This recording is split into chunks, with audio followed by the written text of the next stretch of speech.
Yo, yo, yo, what's going on, good people? It's your homie HerbMan, and you're tuned in to a new episode of, you guessed it, Herb of the Day. You guys ready?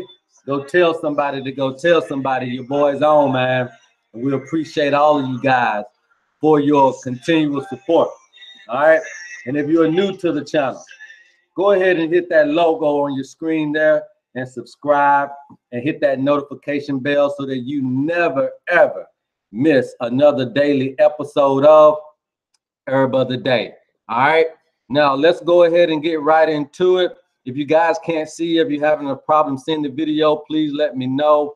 I'm going to try to share my screen here and go ahead and dive right into the subject matter of today. Hope all you guys had a great weekend, and very so much looking forward to the new week here. I know we definitely had a little lunar eclipse, you know, between last night and tonight and today. The day is the 21st of January. So we should be looking for good things. If you guys did not do your manifestation prayers, the time is now to do it. So go ahead and get that out there. But with further ado, let's go ahead and get right into the herb of the day. All right, let me know when you guys get the screen here. Okay, so again, you guys are rocking with the best, man. I'm your host, HerbMan, and this is the Herb of the Day show. You know, like we said, go tell somebody that your homie is on. All right, now what herb are we looking at today? All right, this herb goes by the name of bloodroot. Okay, that is bloodroot, and it is a very beautiful plant. Normally you could see this, it's mostly a flowering plant. The origins of it is in North America, and this plant normally grows in moist climates. Okay, and it grows to about the height of about 15 centimeters, so not a very tall plant by any regards, but again, very beautiful and very, very useful. Now let's get into some of the historical usages here of bloodroot. Okay, now the common name for it is bloodroot, or red Indian paint. Okay, red Indian paint, and the scientific name for it is Sanguinaria canadensis. All right, that's Sanguinaria canadensis. Okay, and then you have a slew full of different ways to say it in different languages. Some of the constituents is isoquinoline alkaloids. Now, isoquinoline, or the quinine or the quinoline family, is very good constituents to have, and definitely alkaloids are very good. But we also want to watch out because some of these could be very toxic, and so that's why we always going to say here at Leaf of Island Essentials to consult your physician before dealing with any of the herbs you see on our station here, because we want to give you great potent medicinal herbs, but we also too want to allow you to be able to talk to people who know your medical background a little bit more efficient than what we can know here at Leaf of Island Essentials. Okay, so do your research and then go and consult your physician on this one. Now, what are some of the actions that bloodroot tend to have? It looks like it is an antiseptic. Okay, so that means that it has actions to where the herb helps fight against bacteria and infections that are trying to come in through your body. All right, and it also has an antispasmodic action, meaning that it works very well for bodily convulsions and muscular contractions and things of that nature. Then this would be a herb you might want to look into. It has a cardioactive action. Okay, so basically what that means is that it is shown to have some type of stimulation when it comes to your heart and your cardiovascular system. Now, it also acts as a emetic. Now, an emetic is a herb that induces vomiting. Okay, so here we put in parentheses that if you take bloodroot in large doses, you may very well be on your way to vomiting. Okay, so you want to be careful when taking this particular herb. It may not be something you want to take continuously, which I would recommend not taking any of these herbs continuously. You want to take these herbs when you need to take them, when you have things going on. Okay, bloodroot also acts as a expectorant, and we know an expectorant is a herb that helps us cough up phlegm and get it all out of our chest and our respiratory area. So that's going to be a very, very good action to have for bloodroot. And it also acts as a escharotic. A escharotic is pretty much a substance that's used in salve, and they wipe this salve on you, or you get this salve, pretty much it hardens to like a scab. Okay, and so if you use this for like skin issues and things of that nature, it can basically heal your wound, but it'll have like a scab like texture over the wound to kind of protect the scab and to get it back to its normal look. So that is a very good action to have for bloodroot, especially when you're talking about it being good for the skin. All right, it also is an antibacterial, and we know that that's always going to be good to fight out bacteria. It also acts as a stimulant to the wound and to general circulation. So it has also some effects for people who are dealing with any kind of menstrual issues as well. So that's going to be a very, very good thing, and you may want to look into it for those things as well. And it also acts as a mild local anesthetic. Okay, now though extensively used by the pharmacy in the past, bloodroot is no longer used internally. Okay, so if you're dealing with things internally, you may want to go to some other type of herbs that that can bring about the same effects that you are desiring, but you don't have to necessarily internalize bloodroot. So look for substitutes if you're dealing with things that you need to internalize something like this for. Okay, now traditionally this has been used among the Mohawk Indians. Okay, so that's a pretty good thing. It gets you some historical understanding of not only where the herb comes from and how the herb is used, but also too, you can get a little bit of insight to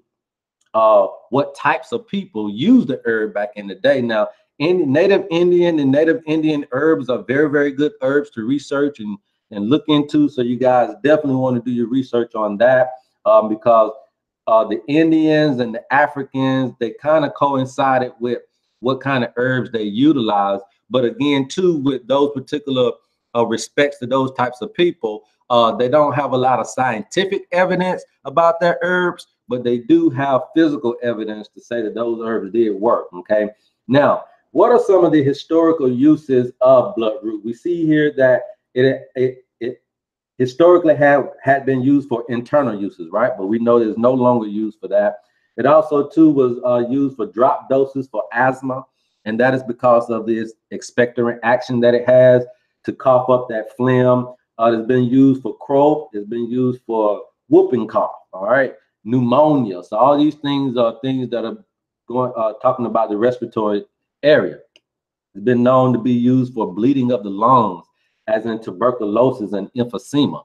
So basically, historically, this was used more, it seems, for the respiratory issues and more for bronchitis and things of that nature, some of your more severe asthmatic type of conditions. Now, it also too was used for external uses like warts, okay, ringworms, okay, fungoid tumors, because it can shrink tumors and everything like that, because it does have those effects to it. Okay, it has been used for nasal polypi. Okay, and that was just powder injected into the nostril. Now, some of the ways that they prepared it, definitely you want to take it 3 times a day if you need it, and the accurate dosage is not possible by infusion or decoction. So they recommend you do this in liquid extract form. Okay, and you need to do about 0.06 to 0.3 milligrams of it. So small doses, as you can see. Remember what we said, large doses will cause you to vomit. So you want to do this in small, minute doses, and you definitely want to use it when you need it. No other time other than that. Okay, now another recommended way to do it is tincture form. Now we know the tincture to be the most effective way out of all ways to do herbs, and they recommend you do this at 0.3 to 2 milliliters of tincture. Now, if you want to do an ointment, the ointment would be very good for the tumors. Okay, very good for the tumors there. So again, you want to do your research on this. I'm not a doctor nor a physician, so please consult your physician on this particular herb. Again, I will advise you to do it because, again, it has the alkaloids in it. It can cause toxicity. It can also, too, bring about vomiting, and, you know, nobody likes to vomit. But again, this is a very beautiful plant. This is like I said, it's a flowering plant, so you can easily put this on your patio and things of that nature, and, you know, and utilize it for your home. You know, see exactly what you can use it for around your house. Again, some of the other things that bloodroot has been good for is infections. It's been also used in herbal toothpaste and mouth rinses. I mean, again, like I said, it inhibits the bacterial growth and reduces the risk of bacteria infection. So you can use this for like a mouthwash, or it helps to protect the teeth from dental plaque. It's been used for cardiac problems, which again, we alluded to it having that type of effect. It's been known to remove damaged tissues and help the wounds to heal. Again, we just covered that it's good for warts and moles, and you know, bleeding lungs, sinus conditions, pneumonia, anything that it got something to do with the skin. I would advise you to look into bloodroot. If you're talking about sore throats and bronchial infections and, you know, things of that nature, bloodroot may be a good thing for you. But I would say if you're dealing with respiratory issues here, you may want to go into the tincture format. You know, you want something very strong so that, you know, you basically don't play around with it. Go ahead and get, you know, use it for what it needs to be used for. Go ahead and get it in your system and let it do what it got to do and move on from it. Like I said, you don't want to be taking this just, you know, time over time, but very good for oral hygiene and all those particular things. But what we suggest here at Lethal Violet Essentials, that bloodroot is most effective for, again, skin diseases. Okay, you want to take this for skin diseases, and some of the skin diseases you're dealing with, let's say if you got some tumors, or you're dealing with any type of skin infections, any type of skin bacteria. Okay, this may be something for you here. Basically, all you got to do is just apply the bloodroot extract on the affected area on the skin. Okay, and you should be good to go. Now you can find that bloodroot extract probably, you know, online at Amazon. You probably can go to your local herb store. They may have that extract there for you guys to be able to use it for your benefit, and you should come out pretty good to go on that. So again, man, look at that, especially if you're dealing with any kind of skin diseases or if you're dealing with any type of respiratory issues. Now, we want to thank all of our subscribers for your support.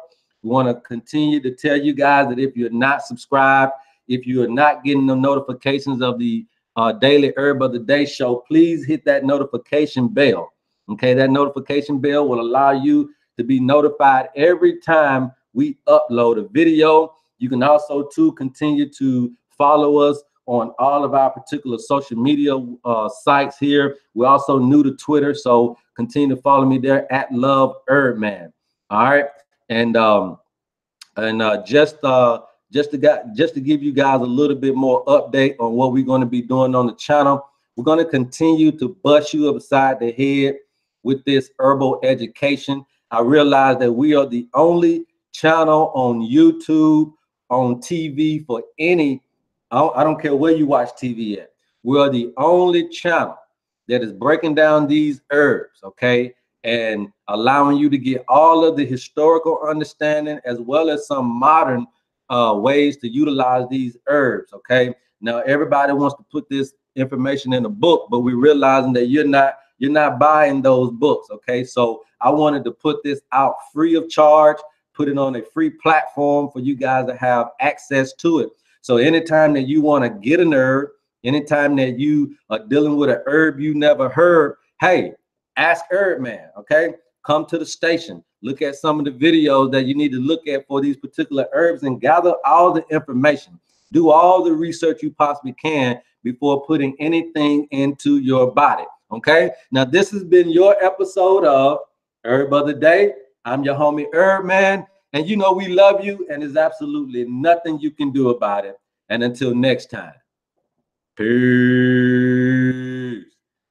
Yes, sir.